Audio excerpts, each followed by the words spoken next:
Hello out there in internet land. This is the Stop the Damn Match Wrestling Podcast, episode 13. We're going to be doing it on the crossover show between AEW and New Japan Pro Wrestling that was called Forbidden Door. I am your host, Phil Lamington. Sitting to my left is a man who fell asleep during the pay-per-view. JB, how are you, my friend? Yeah, it was a good nap. But I saw the end of the match, so, I made the mistake of watching it in bed. Sure, you're watching the match. And to my right is our Flippy Dippy specialist. He knows Flippy Dippy more than most people know Flippy Dippy. It's Dr. Seamus. Dr. Seamus, how are you? Bit chilly, but good. Yeah, well, those kebabs are just cooked up. Oh, they were good. Absolutely. Breakfast dough champions. All right, so we're here to give a bit of a review, some thoughts, and just basically babble on shit about the near 4-hour extravaganza known as Forbidden Door. If there's shit to be talked, we're here. Near 4 hours, I felt every single one of them. Oh, I got my halftime nap, and then I came back strong for the end. Right, so the first match on the card was, and I'm probably going to get some of these names wrong, so someone's going to have to correct me on some of this shit. So the first match was Chris Jericho, Sammy Guevara, and Minoru Suzuki. Yep. Took on Eddie Kingston, Wheeler Yuta, and Shoto Umino? Umino. Umino? I think it was Umino. Suzuki is not a man you want to piss off. He's a very scary man. Yeah. And will chop your face off. I'd really like to see Suzuki versus the man now known as Gunther. Yes, actually. No. Just more chops than a fucking butcher's. Yeah, he was rough and tumble, wasn't he? Yeah, but he's old school. Yeah, Like he is super old school. Yeah, well, they talk about the New Japan style. I guess that's sort of what they mean. He's that personified. Yeah. Well, at one stage, because I was reading about New Japan, we're getting a little bit sidetracked here, but I was reading about New Japan, and at one point they were trying to integrate MMA into it and make it more shoot fighting. Yeah, they've done that before. But fans didn't like it, and that was when the guy who founded the company, he got ousted and someone else took it over. Yeah. They brought back the pure wrestling aspect to it. So in this match, I thought the action was really great. Like, it was a great way to start the pay-per-view. Just everything flowed with it. There was one point where Wheeler Yuta, he did the multiple Germans like Chris Benoit, and then finished it with an angle slam. Yeah, it was pretty sick. I was just like, that's a really cool tribute to the man you're not allowed to mention and Kurt Angle. Jericho mentions Benoit all the time. Yeah, I know. Openly. Yeah, I know. But if you say, Benoit's a great wrestler, everyone in the comments is like, how can you like a murderer? We're talking about what he did In the ring, yeah. in the ring, not about what he did at the end of his life. And because what are they going to do? Fire Jericho? Fire him again. Fire me, you fucking mark. I was thinking more that bit from The Rock, the movie The Rock, where they shoot the air conditioner, it drops down on the guy's head and his body's still twitching. And Nicolas Cage is like, can you do something about that? He's got, what, the twitching? Yeah. What do you want me to do? Shoot him again? Kill him again? I actually thought Wheeler Yuta actually stole the show in this match. I thought he was the standout of the match. Yeah. Yeah, I agree. But Minoru Suzuki, he is a tough bastard. He really is a tough motherfucker. And it just looked like he was enjoying himself too. But at the end of the day, Jericho hit the Judas effect on Shooter. That's what I wrote his name down as, Shooter. Because I just didn't catch his name until... Shooter McGavin? Shooter. And Chris Jericho won, got the pinfall for his team. So what did you give the match out of 5, Shay? I give it, for an opening match, A 3.5 is pretty solid. Yeah? Yeah, definitely. John? Yeah, I gave it 3.5 as well. I like the chop off between Suzuki and Jericho. I think Suzuki was just chopping everything that moved, but No, Jericho was on Suzuki's side. Yeah, you mean Oh. Kingston. Kingston. Kingston and Kingston's Suzuki. a tough bastard. Yeah, too. they were just having a big old chop off. It was great. Well, The chop off is kind of like Suzuki's thing as well. Yeah. Really, fuck, I hate the Judas effect as a finisher. Oh, It's so lame. Codebreaker looked so much I better. mean, he hit the code breaker and he hit the walls of Jericho. And then he hits the Judas effect and that's his fucking finisher.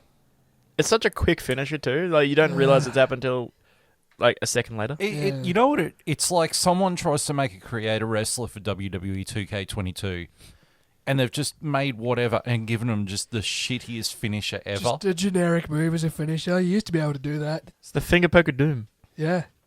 It's not even that. It's just giving them generic clothesline 3 as So the finisher. what is the fucking the Judas effect? Is it just a spinning? It's a spinning back elbow. It's a spinning back elbow. Yeah. If anyone else does it, it's just a regular strike. But Jericho does it, and it's like magically fucking powerful. It's because he like trained with MMA and he had like a fucking clip to go with it when he Clearly, first from the introduced look of his stomach, he hasn't trained with MMA fighters for Yeah. quite some And time. he hasn't done fuck all.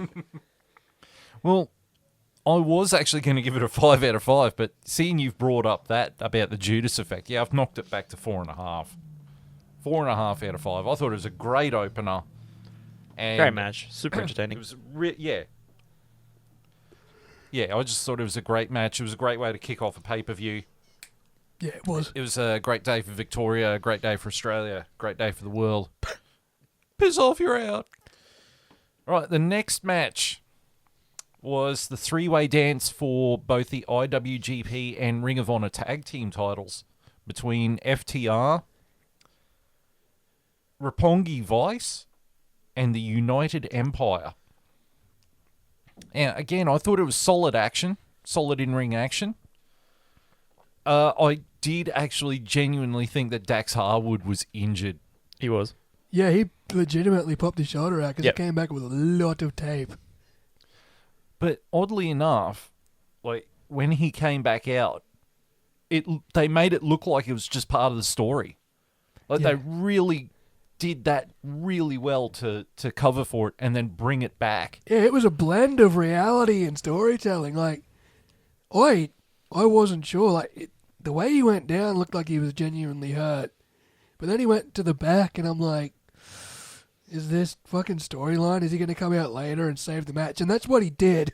So, suspended my reality enough to think it was a storyline, but I think the amount of tape they put on his shoulder, man. It just goes to show how good FTR are at doing their jobs. It Yeah. goes to show how much of a All of fucking idiot Vince McMahon is if he couldn't see what he had. Absolutely. One of the best tag teams in right now, you know? Yep, easily. I loved how there was so many double team moves. Like it was just old school double team maneuvers. Yeah. Apparently the ref screwed up a count at one point, but I watched Wrestling with Regrets review of it, and he said that you could actually see that he counted the one, and old mate got his shoulder up by accident, so he had to restart the count. And the crowd started chanting, "You fucked up," but he didn't actually fuck up. The only sort of blemish on this match is that Ring of Honor commentator is fucking awful. Oh, he is fucking dull. Oh, Jesus the pommy Christ! one? He the black guy. Ah, yep. Yeah. Like he is so dull. He will not keel. He is that dull. His commentary will kill. But at the end of the day, FTR hit the big rig. Fucking name, though. That stupid fucking name. Just name it Shadow Machine. It was so much better. Yeah. Well, I'll get to that in a sec. But FTR win and retain the Ring of Honor tag titles and win the IWGP tag team titles. They got to go. What I was going to say was Tony Khan actually had new music made for them that sounds close to the old Midnight Express theme That's pretty cool. because he wanted them to feel like a new version of the Midnight Express. They pretty much are. So good on him. Like he's He's got a bit more insight than old Vinnie Mac. Well, it's because Khan is a fan, but he's also in a place of power, which is a place you want to be because he can relate with the fans better than somebody who runs a wrestling joint that is still living back in the 70s. Speaking of living back in the 70s, JB, what are you going to give it out of 5? Living back in the 70s. Yes. It was a nice segue. Okay. I gave it 4. I like the way that Dax came back with a legitimately fucked shoulder and finished the match. And I didn't know a single person in this match. I've never seen any of these guys wrestle. Other than FTR. I fucking maybe don't even remember FTR. So, I thought it was a great match, honestly. I think FTR were a really solid tag team. I'm pleased to see them take the gold. It was a good match. Shay? I'll give it a 4 out of 5 as well. But this whole pay-per-view, going from what Johnny said, he hadn't really heard of any of the teams. This pay-per-view was amazing for showing off the talent that you don't know about, and now you're like, oh shit, these guys are actually pretty cool. Like Suzuki, for example, not a lot of people outside of New Japan, like lovers, know who he is. You see him, he's a scary motherfucker, but he's super entertaining. That's what I love about this whole pay-per-view.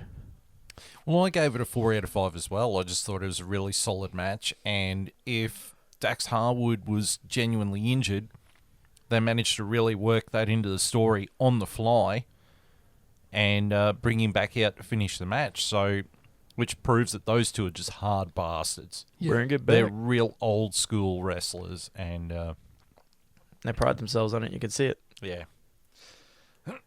So the next match is to crown the first ever AEW All Atlantic Championship.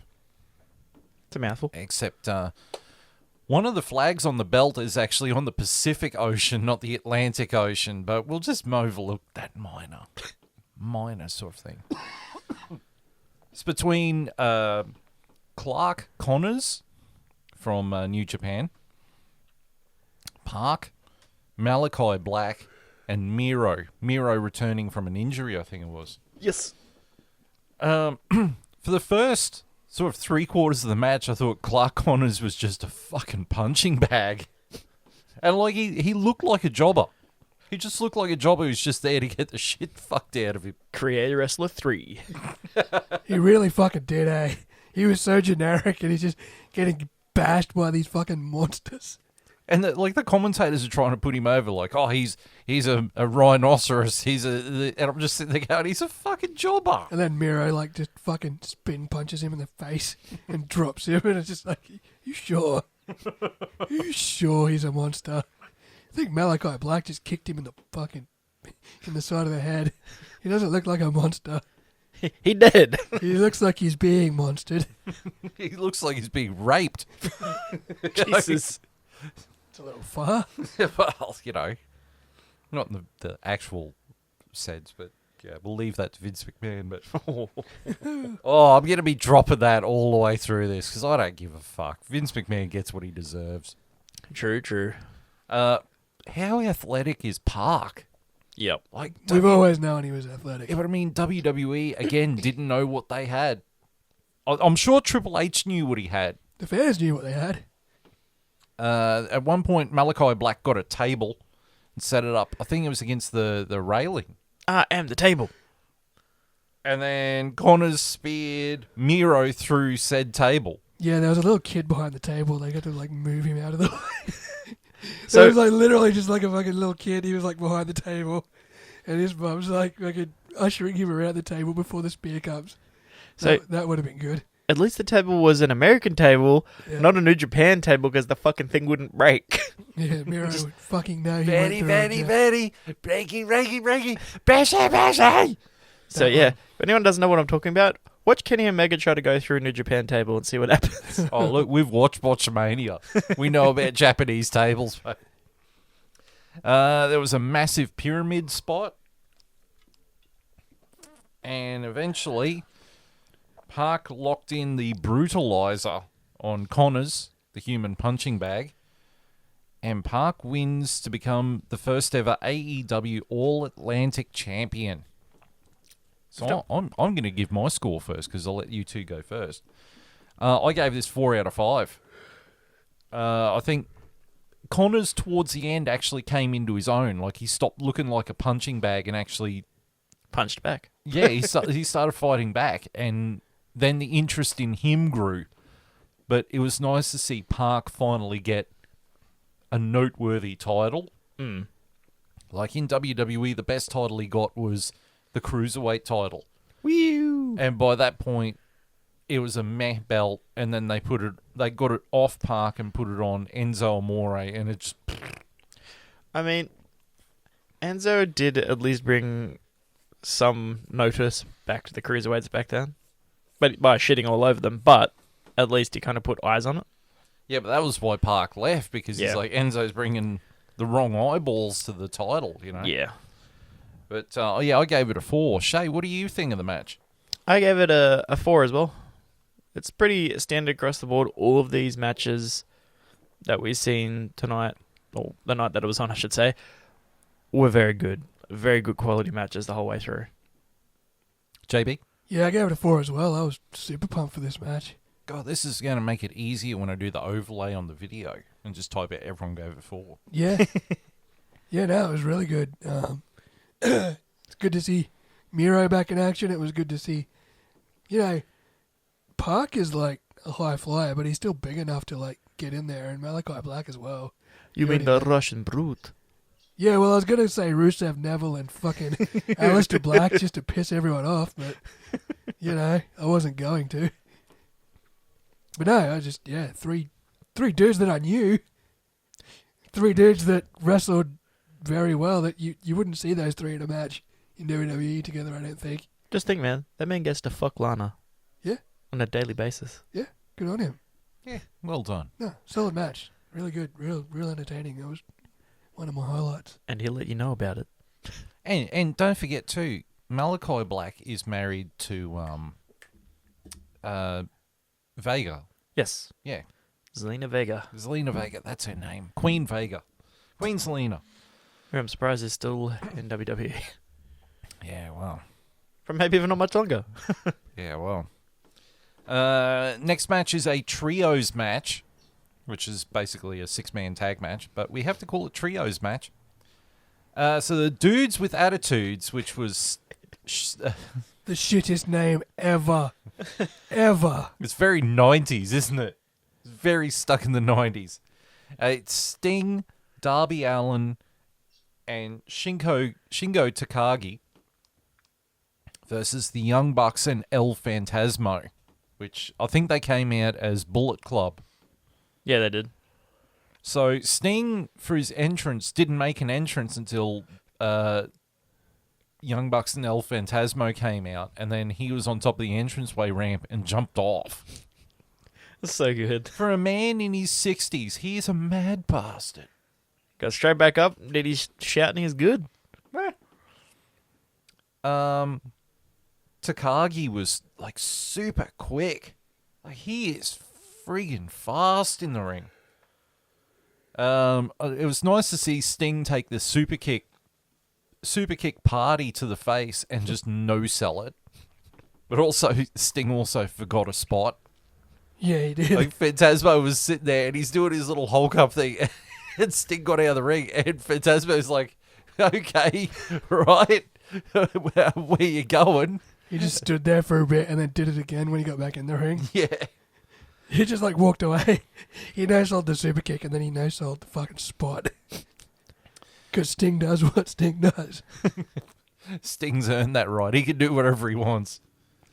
The one blemish I have on this match, and I'm going to say this every Young Bucks match, because it absolutely aggravates me to hell. No matter how much talent the Young Bucks have, their shtick is annoying and tries to hide the lack of a storytelling in their matches. Like, they're too busy doing stupid pose downs and stuff to actually tell a story. It just seems like they're just trying to get as many Meltzer greatest hits moves in there for the sake of getting 5 stars from Dave Meltzer. It's like, tell a damn story for Christ's sake. Just not hit spot, hit spot, hit spot, hit spot, and no sell shit. Yeah, that absolutely annoyed the fuck out of me, and annoys me with every one of their matches. But at the end, Shingo hits the last of the dragon. Is that right? And he gets the win via pinfall. JB, what do you give this match? I gave it a 4 out of 5 as well. I think it was fucking good. Sting no-sold. Fuck Darby Allin can move. Yeah. His fucking over-the-shoulder stunner was awesome. Oh, yeah. Yep. And, the triple super kicks was cool. I'm glad to see the Young Bucks lost. Although, I like how the Young Bucks were protected because it was Phantasmo. They got pinned, and not the Young Bucks. So fucking just keep, Did you notice the Young Bucks ring attire was actually based on Macho Man when he was in the NWO? Yeah, it was black and white, which is cool. That's the only way I could tell them apart from fucking Phantasmo. They all look fucking pretty similar. They're all like the long-haired fucking dudes that, like, skinny, scrawny Shawn Michael wannabes. That's kind of a recurring theme from the Bucks. They'll have a theme that they'll come out. Yeah. Like either a throwback to somebody or... There's one of them that fucking... Them and Omega came out as Ryu, Ken, and fucking Akuma. Which is fucking great. It was badass. It was an enjoyable match, yeah. I love the way, and Sting was in there wrestling, like WWE said he was done. And then he fucking goes to AEW, you're like, no, you're not done. Get in there. Get in there, you fucking Get in there, Lewis. 57-year-old fucking Sting. Getting in there, getting super kicked in the face. Yeah. Shay? I'll give this a... I'm going to be different and say 4. You're going to be different and say 4. I also said 4. What did you give it, Phil? 4. It's the king of trios. With the trios. But it was... Definitely a more enjoyable pay-per-view than anything WWE's done lately. Absolutely. It was an entertaining match. Like, sure, the Bucks don't have too much in the way of story, but if you're just after watching wrestling, they're one of the best out there that can do it in tag matches, man. Exactly. I don't know much about the Young Bucks. I don't care much for them as much as the AEW, like, hardcore fans fucking suck their dicks constantly and finger their bumholes. But I knew what I was getting, like, going into the match. Like, we're going to get, like, fucking 3 Shawn Michael wannabes doing fucking flips and super kicks and posing and fucking... That's what they strike me as, just... When it comes to tag team innovation, they're second to none. Yeah, Like, the moves that they can they're pull out of their ass. very, very good chemistry. Very good chemistry. All right. So we're on to the next match, which was for the AEW Women's Championship between champion Thunder Rosa and Toni Storm. I think Toni Storm was in there because she sort of more represented the New Japan side because of her history of being in Stardom, which was the Japanese women's division of New Japan. But at the start, like, they had the nice show of respect, like in a Ring of Honor or a New Japan match where they shook hands, and it was a very technical match. So Omos was in it? What's that? He said it's a very technical match. Omos will be in it. Yeah. Omos will be in it. Oh yes, greatest catch can wrestler ever Of all time. I did like when Toni Storm German suplexed Thunder Rosa on the ring apron. Yeah, the hardest part of the ring. And then Tornado DDT'd her off the apron. Yeah, that was badass. But in the end, Thunder Rosa hit the final reckoning and retains via pinfall. And it was a nice sign of respect afterwards. I'll give my score. I gave it a 3 out of 5.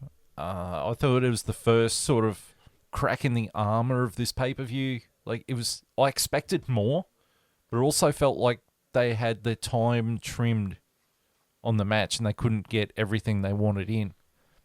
I mean, I've been watching Toni Storm wrestle in WWE since, I think, the first Mae Young Classic. I always thought she was phenomenal in the ring. And this match sort of didn't show what she could do. Even in her other matches, like in AEW, she's been able to show what she can do. And then this match felt like a wet fart, really. It's just... So I gave it 3 out of 5. What do you think, JB? Yeah, I gave it 3 out of 5 as well. I mean, I'll disagree with your point. I actually Well, I didn't follow Toni Storm as closely as you did, but this match seemed to show more of her prowess in the ring than fucking anything she did in WWE.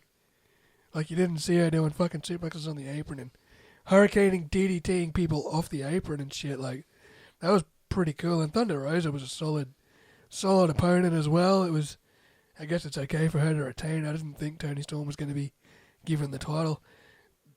I'll have to go back through the match card, actually. I don't think many championships changed hands on this pay-per-view, did they? Besides the tag straps. I don't think there was many actual title changes, but all in all, yeah, I gave it a 3 out of 5 as well. I thought it was a solid enough match as well. Shay? Compared to the other matches before it was a bit of a momentum stopper. Don't get me wrong, they're two great wrestlers, but you compare it to the quality of matches that we've just seen. Good, but not as good. I'd give it a 3.5. Do you think it's fair, though, thinking that maybe 5 minutes got trimmed off that match? That's exactly what I think happened. Well, my next question is this. Do you think Thunder Rosa is as good as she's been cranked up to be? She's good in her promos. She's very good. Wrestling ability, she's good, but she could be better. Like, Britt Baker, very, very good. Very good promos, can wrestle quite well too. She can do fucking Canadian Destroy, even though it's mostly the other person. But she can actually do that. She's got a submission move, you know. She's got her own move and kit, and people love her. Then you go to like somebody like Thunder Rosa, can do a promo, but when it comes to wrestling, especially against someone that has a kit like that, not as good. Like Toni Storm and Britt Baker, very good.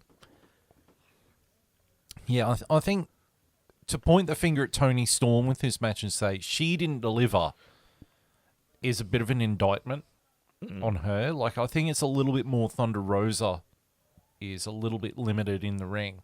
But I think also having time cut off the match, which seems to be happening to Thunder Rosa a lot lately. Like, she has complained that AEW has been ignoring and disrespecting her for over a month now. You know, maybe it's something to do with her. But, yeah, it was a 3 out of 5. I think we all gave it a 3 out of 5. Yes. Yeah. Pretty solid in our opinions tonight, boys. Yeah. The next match is for the IWGP United States Championship, which, oddly enough, their title belt looks far better than the WWE US title belt. WWE doesn't have good title belts anymore. They True. did. Go back to about 2000 and 2001 if you want to see the good belts. Big gold belt. Yeah, man. The best of the best. So this match was between Will Ospreay and Orange Cassidy. Mind you, Will Ospreay came out without the belt because Juice Robinson of the Bullet Club has actually kidnapped the title belt. So I thought the match was very technical. Like, it was a very technical match. Orange Cassidy, for a guy who, like, he wrestles with his hands in his pockets. Like, how? But holy Christ, like, he's actually really good in the ring. They actually took out the corner camera because they had a couple of GoPro cameras on the corners instead of having a physical cameraman there, and one of them got taken out. It did seem a little bit slow. Like, it was technical, but it was a little bit slow, but it picked up towards the end. But eventually, Will Ospreay hit the Stormbreaker, got a pinfall, and retained. I got to admit, like, the first time I watched this pay-per-view, I dozed off during this match, so I had to go back and watch it when I picked it up the next night. That's not an indication on the match, like being boring or anything. I was just super tired. I think that was the same excuse for you, wasn't it, JB? Yeah, I was watching it in bed, and suddenly bed was comfy, and I'd been watching for, what, fucking an hour and a half by this point? Maybe 2 hours? 2 hours. 2 hours by this point, you know. And, you know, I've been on holiday, so I've been super lazy all week. I haven't done fuck all. It's been great. So I actually missed the start of this match. I was staring at the back of my eyelids, but when I came to, I think I saw them from the point of taking out the corner cam to the end. I gave it 3 out of 5, 3.5 out of 5.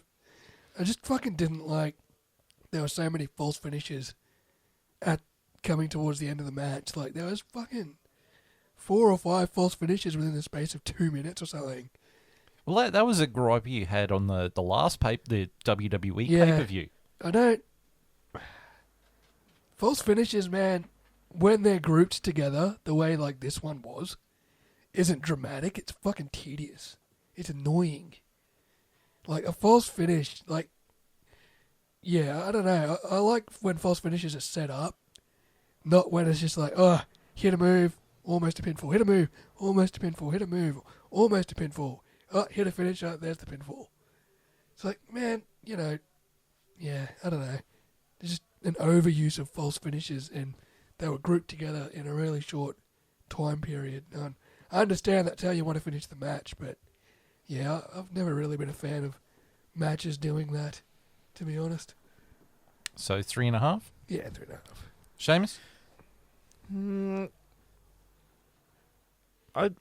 I love Orange Cassidy, and I do love how both of these wrestlers were... The chemistry is pretty damn good in the ring. It was a bit slow at the start, which is surprising for these two wrestlers. It picked up towards the middle and the end, and you know, the flippy dippy shit that they're kind of famous for. I give it a 3.5 only because the start of the match was a bit slow. Like, I enjoyed the match, but it was a bit slower than what I thought. Are you guys reading my notes? Because I gave it a 3.5 as well. What the hell? I don't know. It's weird that we're all in agreement over this many matches, but I guess that just speaks to the quality of... And we haven't given anything besides the wound match less than a 3. Yeah. Like, the Money in the Bank pay-per-view, we were dropping 2 stars and 1 stars everywhere. Or a -2. Fucking negative 20 million. Right, so the next match was Zack Sabre Jr., and it was originally supposed to be Zack Sabre Jr. versus Brian Danielson. Daniel Bryan. Daniel Bryan. Yeah, that guy. Brian Danielson. But he's out with an injury. Goat man. So he was replaced by Claudio Castagnoli, the former Cesaro. Yeah, that was cool. That was a massive pop for Claudio. That was huge. I'm still getting used to calling him Claudio. I just want to keep calling him Cesaro. Yeah, I do too. But it was a mega pop for Claudio when he came out. Like, that was huge. It was very high impact from the start. Like, he was smashing those running European uppercuts like anything. Oh, yeah. But it also highlighted Zack Sabre Jr.'s technical skill. Like, I think the only other time I've really seen Zack Sabre Jr. was the Cruiserweight Classic. And I thought he was thoroughly entertaining back then as well. But Claudio is freakishly strong. Like, Absolutely. he is fucking strong. I think I reckon he could bench more than John Cena. And that's saying something. I don't know. Cena's pretty fucking strong, Yeah. man. Yeah, but I reckon Claudio could. Good Claudio fucking AA Big Show I reckon he could. and Edge at the same time. Well, he did. He lifted fucking Big Show and threw him out of the ring for the Big Show over the top rope. The fucking Andre the Giant Battle Royal at Mania. I don't know. He's fucking easily tell he's strong as fuck. He's got weird nipples, though. He does have weird nipples. I'll give him that. But Claudio hits the Ricola bomb and wins via pinfall. It was nice to see him use like a finisher, because in WWE he didn't seem to have a finisher. The big swing was his finisher. That's not a finisher though. Yeah. That's a gimmick. That's like a people's elbow. Yeah. It's not a finisher. It's a gimmick move. Because he was using the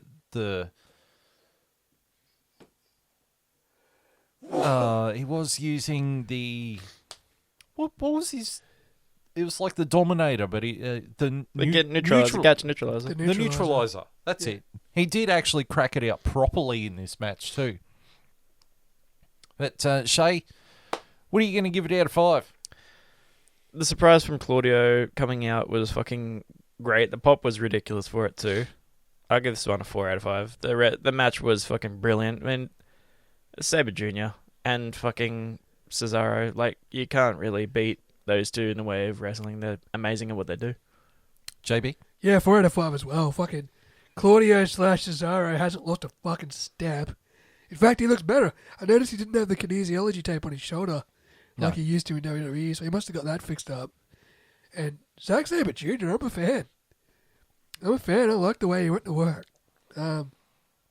Good heel energy. Technical as fuck. Really good foil for Claudio, man. It was a good match. Guess what?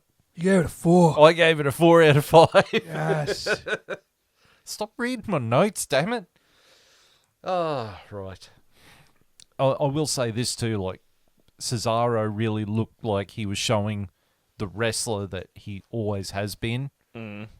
That and more so. WWE... Like the WWE version of himself with added fucking prowess. I always go back to that, the Stone Cold podcast with Vince McMahon, where Vince McMahon's like, oh, he lacks that it factor. I'm like, open your eyes, Vince. Like, he's got an it factor. This guy is great. How many fucking brilliant fucking wrestlers has he fucking said that about, though? They're all at AEW now, and they're all fucking megastars. Yeah. Cesaro and Neville and fucking Keith Lee. All these fucking guys. Yeah, that he Murphy. said, he doesn't have the it factor, like Malachi Black, fucking Rusev. I mean, I know I'm pissing all the AEW marks off now by using their WWE names, but you know. Well, here's my question to you, JB. But Shay, like, jump in with an opinion too. But I'm going to mainly target JB with this. If Bryan Danielson, Claudio Castagnoli, Keith Lee, Swerve, Kenny Omega, all these guys that have either tried out for WWE, been in WWE, and are now big stars in AEW, if they didn't have the it factor and could go to AEW and put on an amazing match, why is it that he thinks the only person in the company that's got the it factor is Roman Reigns, who only has 5 fucking moves? Exactly. Well, it's the same as thinking, someone like Finn Balor doesn't have fucking it factor, or Finn Balor's got the it factor just dripping off him. I know. It's AJ Styles has got the it factor just swooning off him. Hey, someone like fucking, even Bray Wyatt, who couldn't be as fucking creatively free as he wanted to be, but is rumored to be going back to WWE. I don't know. Vince, like you said, he's stuck in the 70s. Yeah. Because Roman Reigns is the closest thing he's got to The Rock. Right. I love Roman as a heel. Like, Roman's literally my favorite wrestler in the company. Yeah, but when he gets in the ring, it all falls apart. He just turns into Hulk Hogan again, where it's just the same 5 moves. But that's the way it's always been. Hulk Hogan only had 5 moves. Stone Cold, after he broke his neck, only had a few moves. True. The Rock, Yeah. People's Elbow and the Rock Bottom. Fucking The Undertaker, to a point. You could vary it, but you still stuck to old school chokeslam, last ride, and tombstone. At least with Reigns now, he is actually good, or a lot better, at telling a story in the ring than what he was at the start. He doesn't wrestle any different, though. He doesn't wrestle any different, this is true. But he makes up for that in storytelling in the ring now. He's actually picked that up a lot. Well, Roman Reigns disguises... And Brock Lesnar, who literally has fucking suplex and F5. Yeah. Yeah, that that's cunt's right. only got 2 moves. No, man, he's got 50 moves, but 49 of them are German suplexes.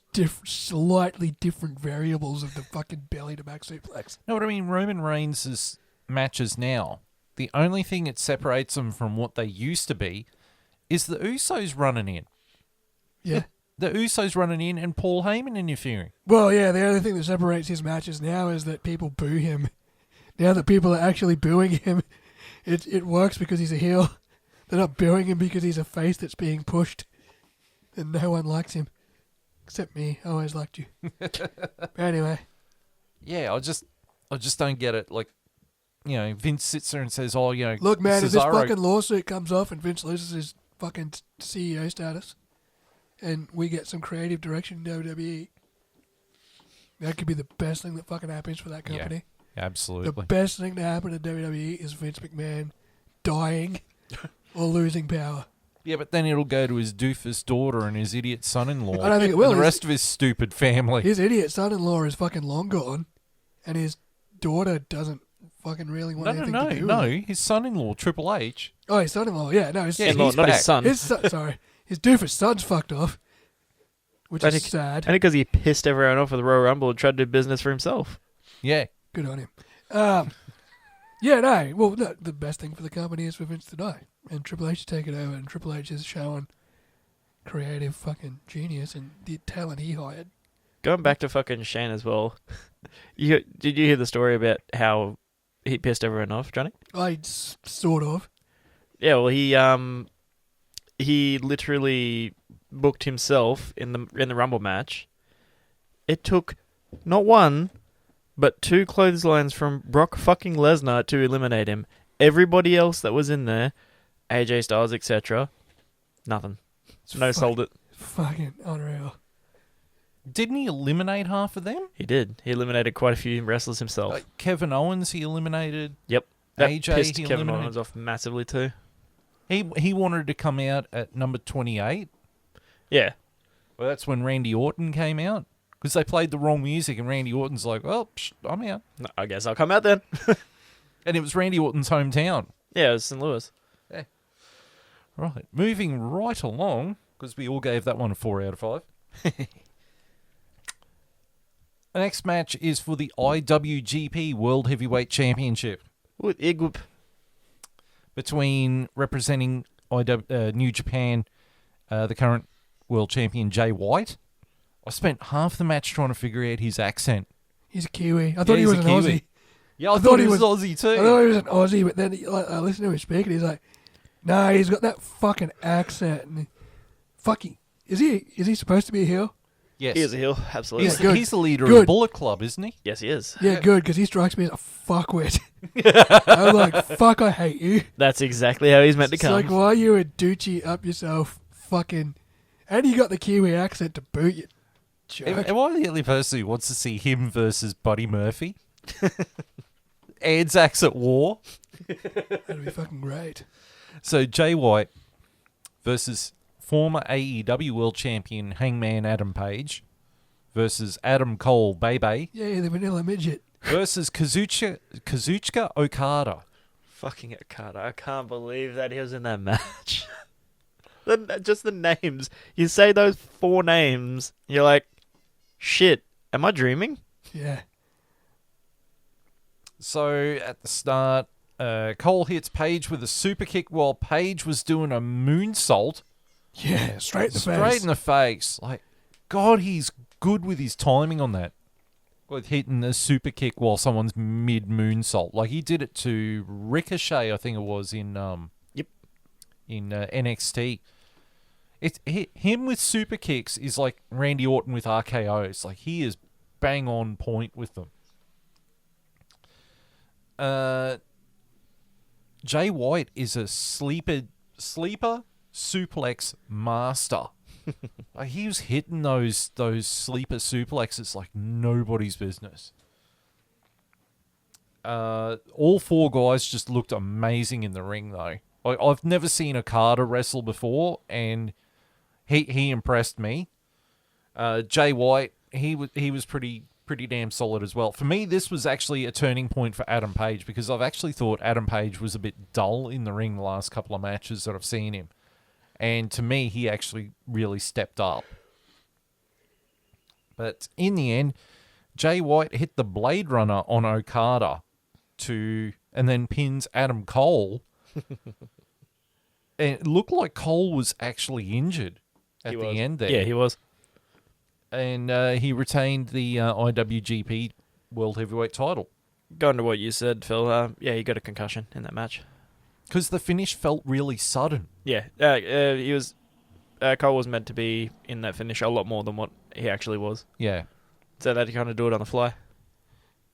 Well, Shay, what did you think of the match? I gave that match a 5 out of 5. That You match gave it was 5 a out of fucking 5. brilliant. Other than Cole getting injured like right at the end, that was a fucking brilliant match. I mean, Okada's fucking amazing. He looked incredible coming into that ring too. That coat that he wore, that has like a notch for every match that he's been in, by the way. Yeah. Every main event match. That fucking Cole with that super kick looked brilliant. Jay White's just a piece of shit and everyone hates him, and he's good at what he does. You know, and Page, of course, with his fucking flippy dippy. But that match was just good from start to finish. There was no dropping, there was no botches, or no big botches other than Cole getting injured, of course. Just brilliant match. Fucking perfect. JB? I was going to give it 4.5, but I dropped it back down to 4 because just because of the finish of the match. It looked like a botch. I mean, that was, but and through no fault of fucking anyone, other than, you know, picking up an accidental concussion. But yeah, everything Shay just said, you know, 4 solid guys. Jay White made me hate him, like off the bat. Like I didn't even fucking know who he was. I did know who he was. I saw him at a press conference, but I'm like, this guy's a fuckstick. But I guess that's his angle. Was that the press conference after the... Yeah. Yeah, and I'm like, this guy's a fucking wanker. Like, He's like, is anybody going to put the title on a rack? He goes and put it on. The title and he falls off, on the he's like, ground. For fuck's sake, I'll do it myself. Tony Khan sitting beside him, shitting himself because he doesn't know if he's doing it in kayfabe or not. He thought he's legitimately pissed off. Yeah, it's like, are you just trying to be a bad guy, or are you fucking genuinely just a fuckstick? I hate you. I hate your existence, but... Tony Khan is like, no, don't worry about the championship. Someone will pick it up. Congratulations about fucking being a good heel. You know, and Adam Cole was there, and Hangman Adam Page was good, and yeah, no, good match. Good match despite the finish. Well, I gave it a 4.5. Holy shit, we all got different ratings. Yeah, it's stepping. We're stepping up. JB gave it a 4. I gave it 4.5. You gave it a 5. And then we get to the final match of the card for the AEW Interim World Championship. Now, the backstory on this was that CM Punk won the title from Hangman Adam Page a month ago at Double or Nothing. And then CM Punk got injured. I believe it was his ankle or his leg or something. So he's out, but they didn't want to strip him of the title, so they've created an interim champion. They've done a UFC. And then when CM Punk comes back, they'll unify the belts again. Which is a cool way of doing it. Yeah. So it was between Jon Moxley versus Hiroshi Tanahashi. Yes.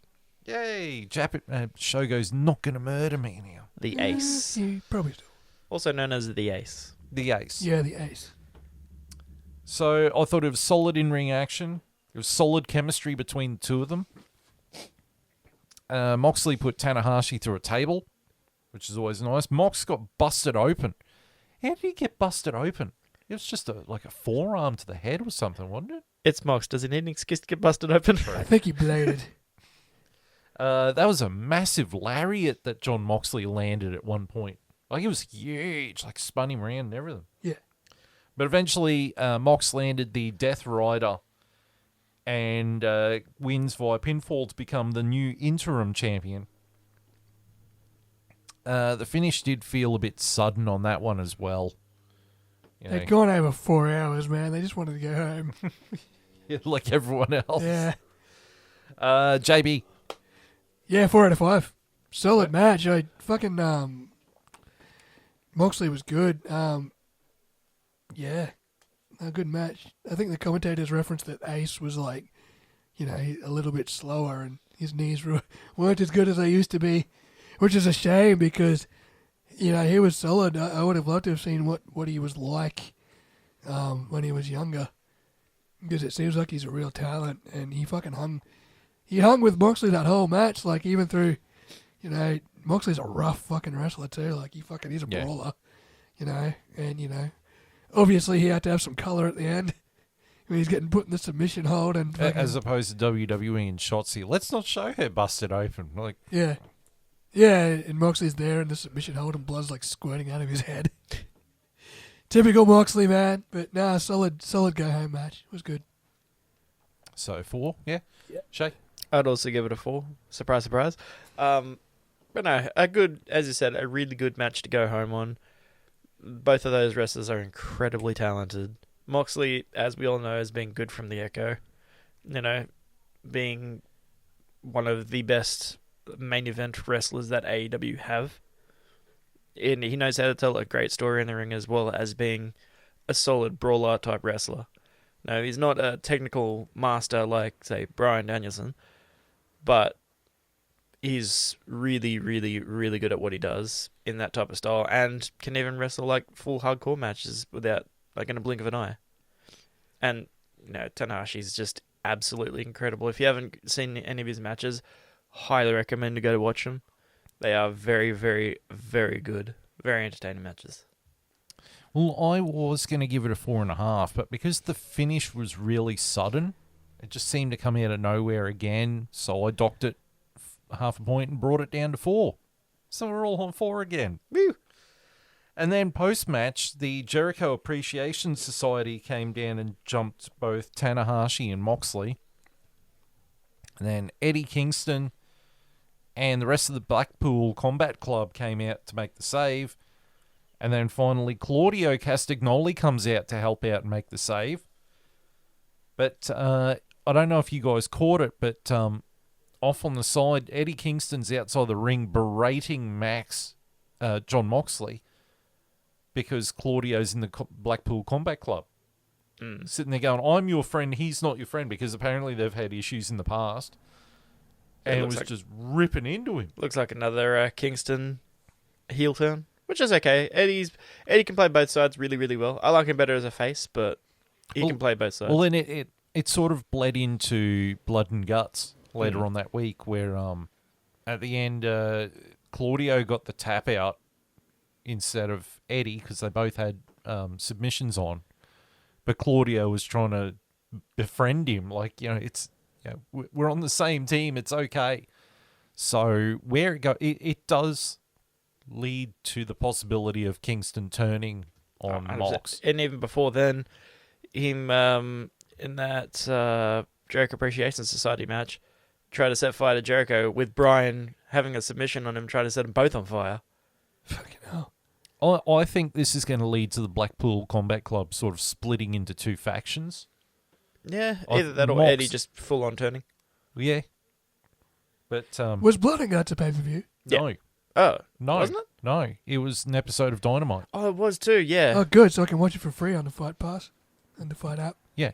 Yeah, good. I wanted to watch that match. I just wasn't sure if it was a pay-per-view or not. It was quite good too. Not as good as Forbidden Door, but pretty good. No. Well, what is the Blood and Guts match? It's basically War Games, isn't it? Sort of. Yeah. The big cage. Yeah, cage over 2 rings. Isn't that War Games? Isn't that literally War Games? Yeah. Yeah, cool. But this is a Hell in a Cell style cage. Yeah.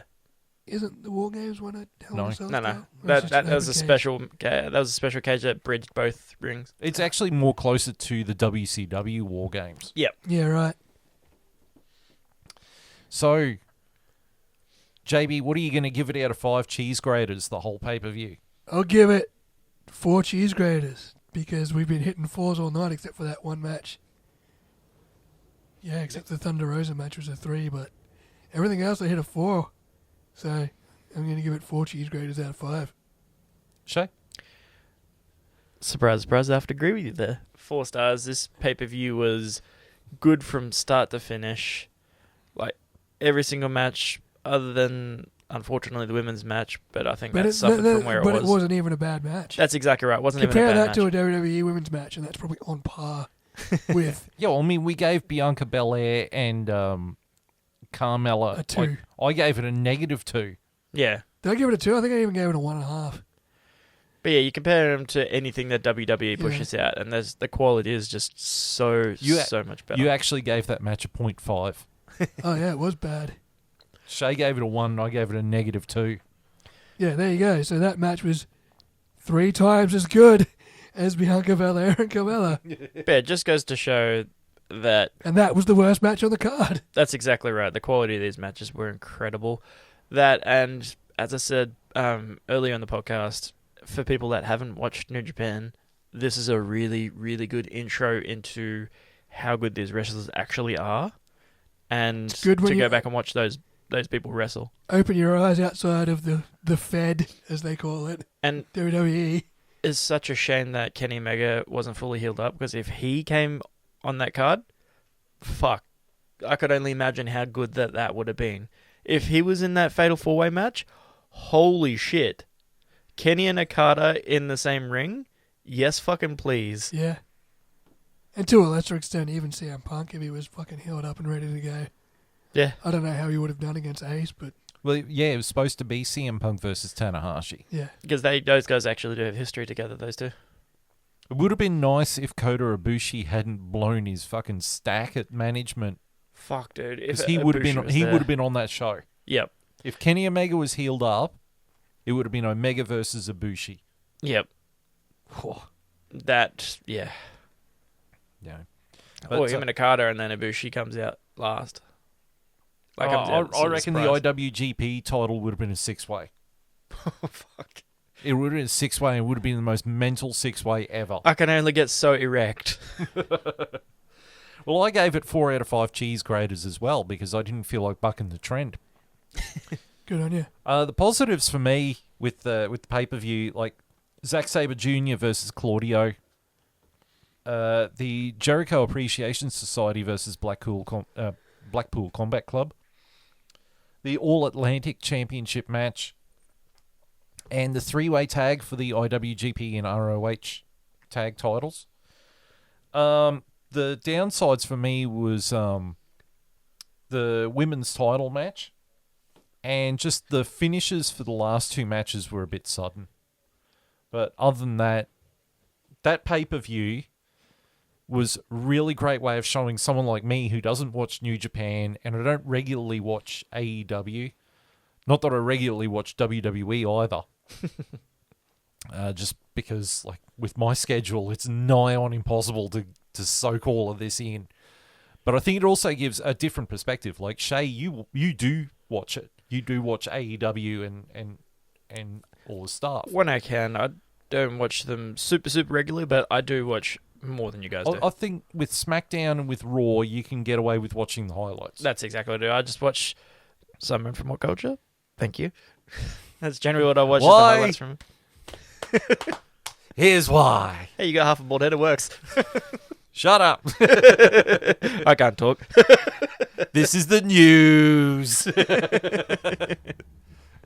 think with WWE, I've been getting away with just watching the pay-per-views and not really missing much. But I always go back to Mick Foley did an interview about, I think it was the Monday Night War series on the network, and Mick Foley was blatantly just out and out said it. After Vince McMahon bought WCW, the quality of the writing took a dive. And we've put up with this quality of writing getting worse and worse for 20 years now. And for AEW to come along and show us something better. I mean, there was one point there I was more interested in TNA than I was in WWE. Yeah, this was 06, 07. I think I could probably say that about myself too. As of right now, I think I'm more interested in AEW than WWE. Yeah. And I think that's a big problem for WWE, is when lifers like me we're so desperate for something new that AEW is providing it. And especially this pay-per-view. There were multiple matches. I didn't know anyone in the fucking match. Like that, one of the matches near the start. The tag title match. The Ring of Honor and the IWGP tag match. I didn't know a single person in that match. I didn't know a single fucking person. And then in every match there was at least one wrestler in there, mostly the New Japan guys, that I'd never seen wrestle before.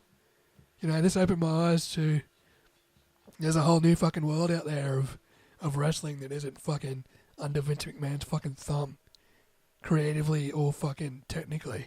Yeah, I mean, if you get a chance, watch an episode of either Rampage or Dynamite. I'm probably going to go back and watch the Blood and Guts Oh, Blood and Guts, yeah. Probably the main match. I mean, Dynamite only goes for 2 hours. Yeah. Rampage only goes for 1 hour. Yeah, it's not like Raw where it goes for 3 hours. Who the fuck in this day and age has 3 fucking hours to sit down and watch all of Raw? And you know, And then 2 hours of SmackDown. you know what's worse is that when you watch Raw, someone did the statistics on it. Yes. In a 3-hour episode of Raw, 46 minutes of wrestling. yeah, You're That's- just fucking crazy. And the That's rest pathetic. is advertisement and promos. it's pathetic. And sometimes you get 2 in 1. Yeah, and yeah. Sometimes this promo is for Slim Jims and you won't know until the end. And then you see all these... I'm on the AEW botch posting page. And you see these fucking house shows, man, and there's no one there. Because no one wants to go and watch an hour of fucking promos. Yeah. Like, it's a 3-hour show and an hour and a half of it is people talking. Yeah. That's not what you fucking paid for.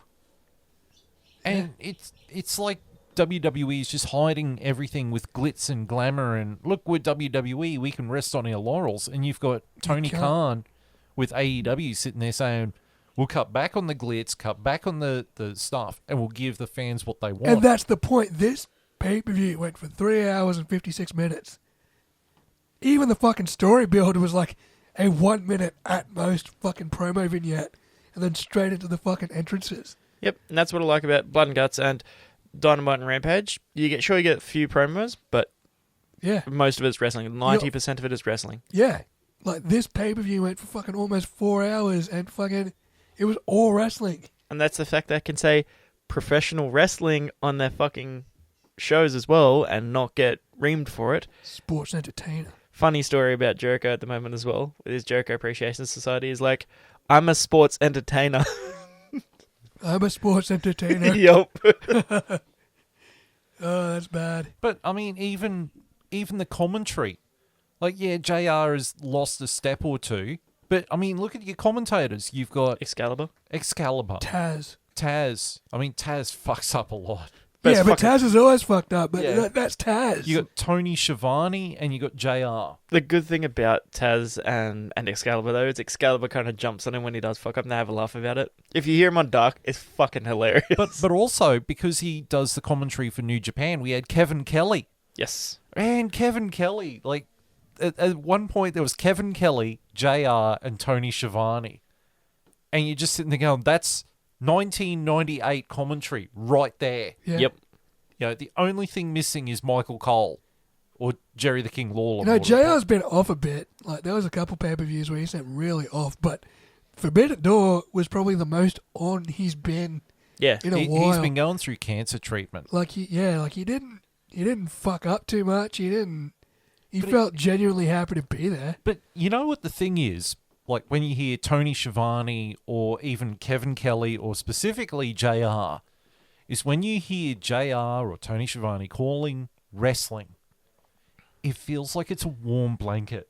Yeah. Like, it's so familiar. You're like, this is Attitude Era. Yeah. The It's- only thing missing is Jerry Lawler. Yep. You know? And it just feels like it's so comfortable to hear his voice calling wrestling. You know, I think the only good thing about commentary in WWE is Pat McAfee right now. Pat McAfee and Cole. Cole Yeah, has actually been... Pat McAfee brought Cole back. Yeah. Because Cole was fucking stagnant and depressed. And fucking fans were shitting on him constantly.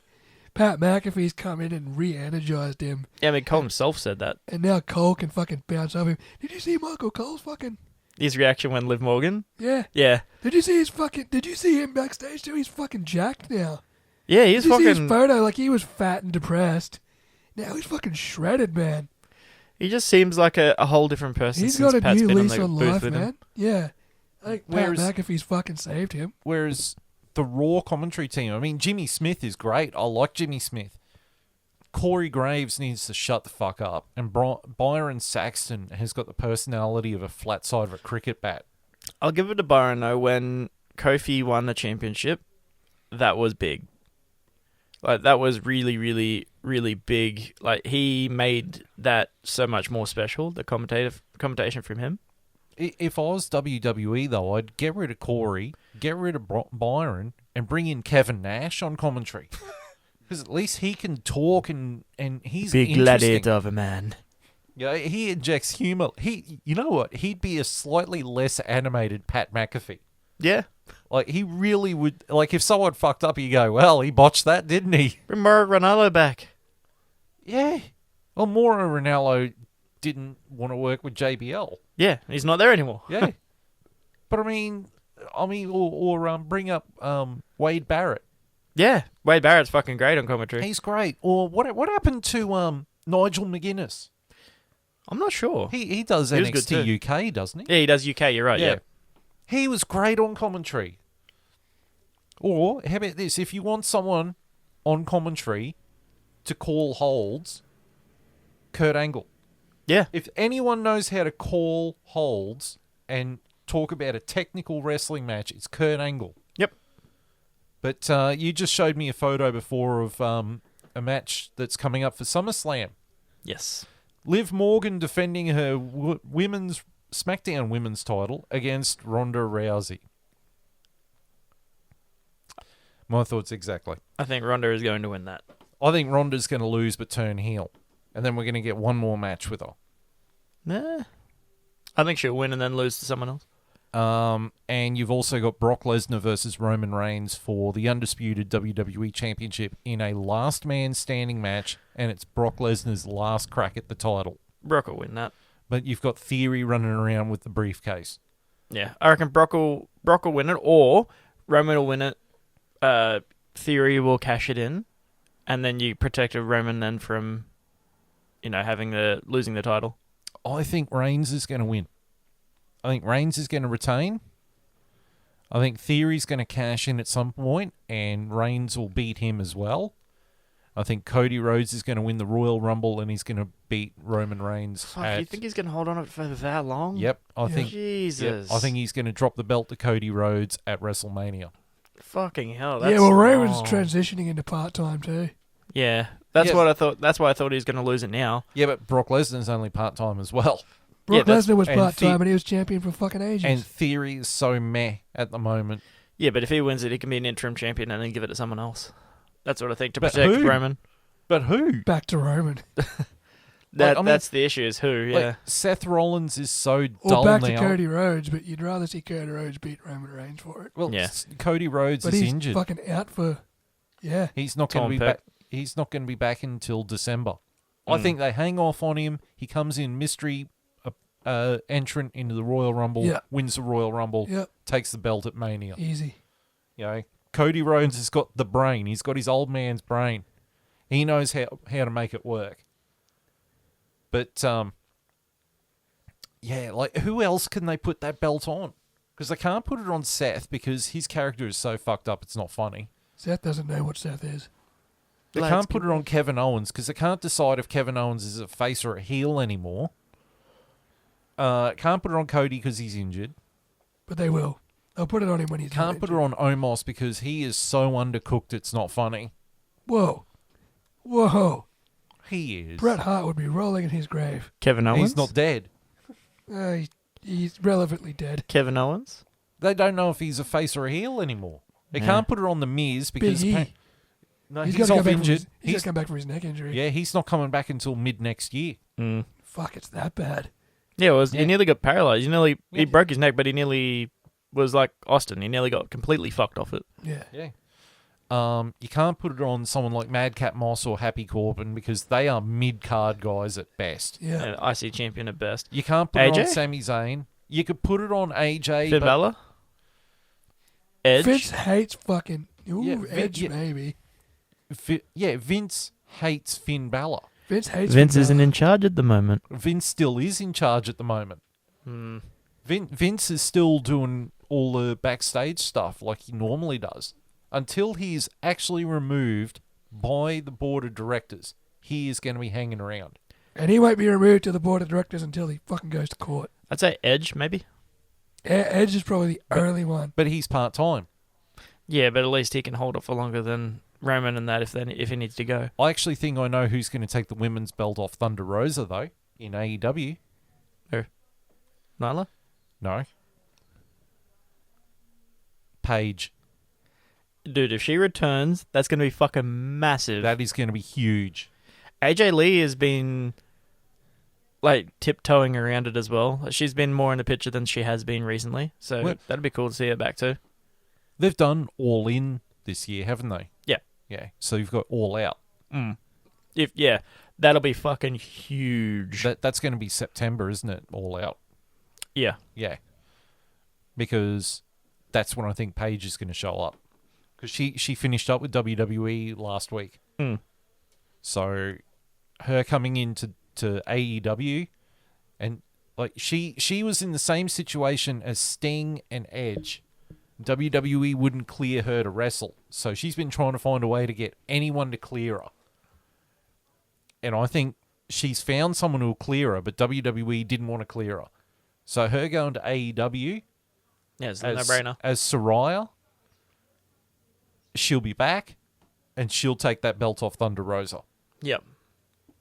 Guarantee it. And she can do promos. We all know this. And She she can- can wrestle. She can wrestle. She'll be a bit limited because of her neck. Yeah, but look at Daniel Bryan. Or Bryan Danielson. Yeah. She just needs to change the kid a little bit, which she can definitely do. She was born and bred into the company, you know? I mean, she's only, 26 years old? 27 years old? So it's not like she's old either. Yeah. So she'll come back. She'll get that belt off Thunder Rosa. And to make it easier, she's got Bryan Danielson there to talk to about that. Yeah. Yeah. So, but the WWE World title picture is fucked up. Nah, yeah. I mean, they can't put it on Shinsuke. Oh, they- Vince doesn't seem They to could, but like he doesn't Shinsuke. like him. Yeah. You know, he can't. You know, he's just got to leave it on Roman Reigns.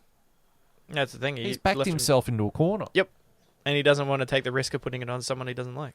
The only other person he could do is bring Braun Breaker up to the main roster. He ain't ready. He ain't ready. Well, you got fucking Ciampa in Raw at the moment, but then he's not being used well. He's in a feud with fucking who is he feuding at the moment with? Oh, Fuck. he's teaming with the Miz. Yeah, he's teaming with Miz at the moment, which they look like they've dropped that for the fucking Miz versus Logan Logan Paul Paul at match, yeah. SummerSlam. unless they're gonna have a tag match, which could happen. But I mean, signing Logan Paul, what's that doing? Oh, it's going to bring more eyeballs. Now, you got to stop focusing on the celebrities bringing eyeballs and start focusing on the talent to get them to bring the To eyeballs. keep the eyeballs. You know, it's almost like it's 1995-96 WWF. They've got talent there, but Vince is so set on we need another Hulk Hogan. You know, back in 95, he thought he had another Hulk Hogan in Lex Luger. Problem was, everyone wanted Bret Hart and Shawn Michaels. Yeah. Anyway, so that's our ranting and raving about pro wrestling. But I thoroughly enjoyed Forbidden Door. I Same. think maybe they could have cut a little bit off and shortened the overall time of it a little bit, but that's because I'm getting old. You know, same as JB, he's getting a bit old. Yeah, you two old farts over there. That's it. But yeah, really enjoyed that. So the next pay-per-view I think we're going to be watching is SummerSlam Yes. in about 3 weeks. So that should be It's one of the big ones, so hopefully it's Yeah. good. It should be interesting. And it's going to be on a Sunday morning here in Australia, Indeed. August the 1st. Oh, hang on. July, has it got 31 days? Yes. Yes. So July 31st. Yes. I was going to say, because then the Monday night we've got to watch Rush. Oh, yes, we do. Yes. Got to bring that tradition back. Anyway, thank you for tuning in. On behalf of myself, Dr. Seamus, and JB, it is goodbye.